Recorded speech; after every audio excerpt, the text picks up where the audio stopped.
आदरणीय सभापति जी, एमएसएमई का बहुत बड़ा नेटवर्क जितना सामर्थ्यवान होता है वो लंबे अरसे तक इकोनॉमी को एक ताकत देता है।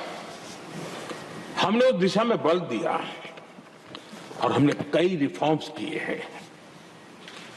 आज हमारे एमएसएमई नेटवर्क पर दुनिया का भरोसा बढ़ रहा है। बड़े बड़े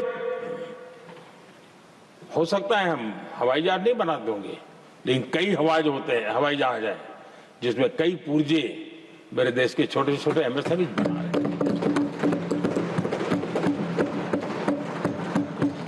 आदरणीय सभापति जी, देश में हुए इन प्रयासों का नतीजा सबके सामने है। बड़े बड़े देश भारत के साथ व्यापारिक संबंध बनाने के लिए बहुत ही आतुर है। यूरोपीय संघ का ट्रेड डील हो, अमेरिका के साथ अभी हुआ जो ट्रेड डील हो, और कल हमारे पीयूष जी ने सदन में विस्तृत जानकारी भी दी है, और पूरा विश्व खुल करके इस ट्रेड डील का तारीफ कर रहा है। और उसमें जब यूरोपियन यूनियन के साथ ट्रेड डील हुआ तो विश्व को एक भरोसा हुआ कि अब वैश्विक स्तर पर स्थिरता की संभावना बढ़ेगी। अमेरिका के साथ ट्रेड डील होने के बाद विश्व को और भरोसा हो गया कि जो स्थिरता के एहसास हो रहा था अब गति का भी एहसास होने लगा है। अब विश्व के लिए शुभ संकेत। आदरणीय सभापति जी, इसका सबसे बड़ा लाभ हमारे देश के नौजवानों को होगा। और जब मैं नौजवान कहता हूं तो उसमें मध्यम वर्ग का भी नौजवान होता है, शहर का नौजवान भी होता है, गांव का नौजवान भी होता है, बेटा भी होती है, बेटी भी होती है। और इसलिए उसे टुकड़ों में न देखा जाए। मेरे देश के युवा के सामर्थ्य का हमें गौरव करना चाहिए, और उनके लिए पूरा विश्व बाजार अब खुल चुका है। अब उनके लिए अवसर ही अवसर है। और मैं उनको कहता हूं, आइए दोस्तों, मैं आपके साथ कंधे से कंधा मिला करके खड़ा हूं। हिम्मत कीजिए, बढ़िए। देश आपके साथ खड़ा है और दुनिया आपका स्वागत करने के लिए इंतजार कर रही है। आदरणीय सभापति जी, जिस प्रकार से दुनिया में हमारे युवा प्रोफेशनल्स की मांग बढ़ रही है, इवन केयर गिवर्स की मांग बढ़ रही है। हर कोई मिलता है, हमें इस प्रकार के लोग चाहिए। कुछ लोग तो अपना स्पेशल ऑफिस यहां बना रहे हैं रिक्रूट करने के लिए, योग्य टैलेंट की खोज के लिए। इसका मतलब हुआ कि भारत के प्रोफेशनल्स के लिए भी विश्व में बहुत बड़े अवसर बन रहे हैं। आदरणीय सभापति जी, ये संसद का उच्च सदन ये एक प्रकार से राज्यों का प्रतिनिधित्व करता है।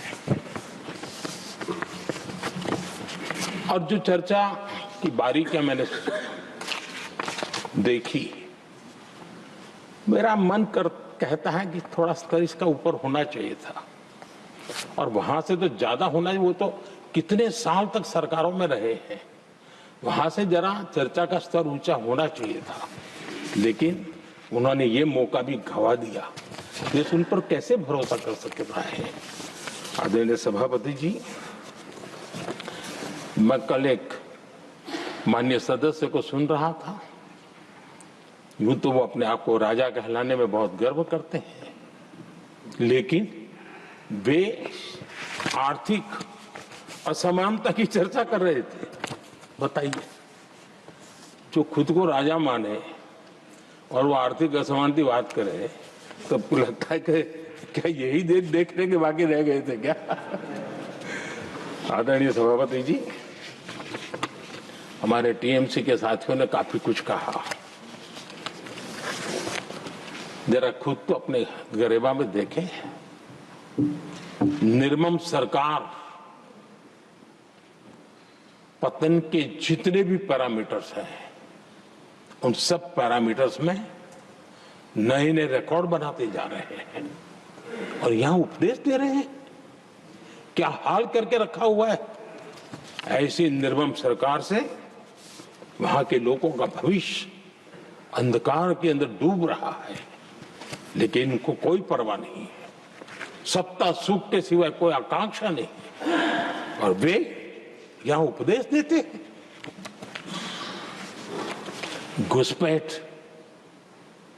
दुनिया का समृद्ध से समृद्ध देश भी अपने यहां गैर कानूनी नागरिकों को बाहर निकाल रहा है। हमारे देश में घुसपैठियों को बचाने के लिए अदालतों को तब तक प्रेशर पैदा किया जा रहा है। मेरे देश का नौजवान कैसे ऐसे लोगों को माफ करेगा जो घुसपैठियों की वकालत करने के लिए ताकत लगा रहे हैं। और घुसपैठिए मेरे देश के नौजवानों के हक छीन रहे हैं, उनकी रोजी रोटी छीन रहे हैं, आदिवासियों की जमीन छीन रहे हैं। बेटे बेटियों के जिंदगी पर खतरे पैदा हो रहे हैं, लेकिन उनके लिए महिलाओं पर अत्याचार होते रहे।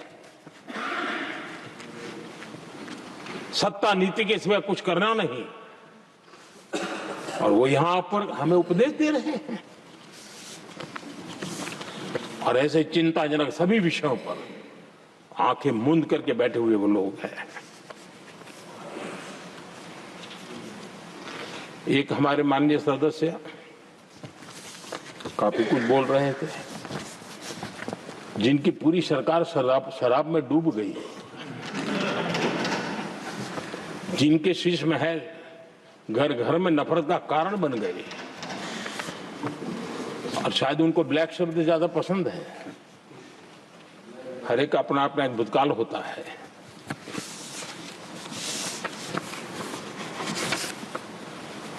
पता नहीं ब्लैक के साथ उनका क्या पुराना रिश्ता है। आदरणीय सभापति जी, ऐसे सभी साथियों से मैं आज जरूर कहूंगा,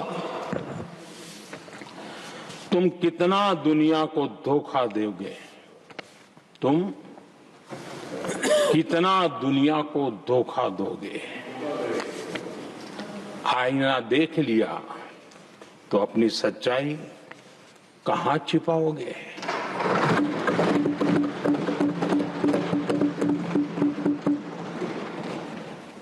कांग्रेस हो, टीएमसी हो, डीएमके हो, लेफ्ट हो, ये दशकों से केंद्र में सत्ता में रहे हैं, सत्ता के भागीदार रहे हैं। राज्यों में भी उनको सरकारें चलाने का अवसर मिला है, लेकिन उनकी पहचान क्या बनी है। आज डील की चर्चा होती है तो गौरव से कहते हैं, तब डील की चर्चा होती थी तो बॉफोर्स डील याद आता था। ये डील होते थे।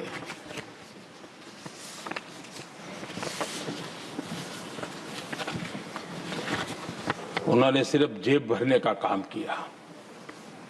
नागरिकों के जीवन में बदलाव आना उनकी प्राथमिकता नहीं थी। आदरणीय सभापति जी, मैं कुछ उदाहरणों के साथ भी बात बताना चाहता हूं, क्योंकि यहाँ चर्चा में ये सारे विषय आए हैं और इसलिए मुझे लिए कहना बहुत जरूरी है। अब एक उदाहरण देता हूं मैं बैंकिंग सेक्टर का। बैंकिंग सेक्टर एक प्रकार से अर्थव्यवस्था की ग्रिड होता है। 2014 से पहले फोन बैंकिंग का कालखंड था। नेता के फोन जाते थे और उसके आधार पर करोड़ों रुपया दे दिए जाते थे, और गरीबों को तो बैंकों में दुत्कार मिलती थी, नफरत होती थी। देश की 50% से ज्यादा आबादी बैंक के दरवाजे तक नहीं देख पाई थी। कांग्रेस के नेताओं के फोन पर अरबों रुपये लोगों को दे दिए गए, और जो ले जाते थे वो अपनी पर्सनल प्रॉपर्टी मान करके पैसे हजम कर जाते थे। यही खेल चलता रहा।